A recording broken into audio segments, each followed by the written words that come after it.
Your manager gives you mildly critical feedback.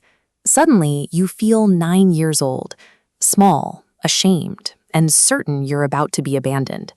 There is no movie playing in your head, and you aren't thinking about your narcissistic parent. You just feel that ancient, wordless terror in your entire body. Because there is no visual memory to point to, your brain assumes the feeling is about right now. It is your nervous system replaying an old emotional tape. Many survivors struggle to realize that their adult relationship failures are the delayed reflections of an upbringing by parents exhibiting narcissistic tendencies. Adult complex PTSD occurs when current minor stressors are hijacked by the unresolved structural collapse of the childhood environment. Clinically, narcissistic parenting functions as the systematic dismantling of a child's intrinsic self-concept. This destruction serves a specific structural motive. The parent requires the child to act as an external regulator for their own fragile self-esteem. According to the Diagnostic and Statistical Manual, pathological narcissism relies on constant external validation and a distinct lack of empathy for the autonomy of others. To understand the damage, we must map the twin architectures, analyze the gaslighting loop, and construct a unilateral boundary protocol. Healing from narcissistic abuse requires survivors to stop viewing the trauma as a personal failure and instead analyze it as a systemic engineering problem. This blueprint matrix illustrates narcissistic control's two subtypes.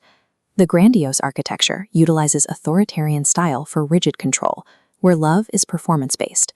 Conversely, the vulnerable architecture uses overprotective enmeshment, driven by the pair's chronic self-doubt. Both severely impact the child's autonomy through emotional scapegoating. Whether the parent uses rigid authoritarian control or overprotective enmeshment, both architectures eradicate the child's autonomy to serve the parent's ego. This diagram maps the gaslighting loop. Narrative gaslighting rewrites history, forcing the child to doubt memories. Emotional gaslighting dismisses biological reactions as too sensitive. Personal gaslighting uses character assassination to shift blame. This mechanical engine ensures lifelong chronic self-doubt and self-gaslighting. The gaslighting loop functions as a closed system. It ensures the child's perception of reality is constantly subordinated to the parent's shifting psychological needs. The erratic caregiving generated by the gaslighting loop engineers disorganized attachment patterns in the developing child. Narcissistic families typically assign children to rigid roles: the scapegoat or the golden child.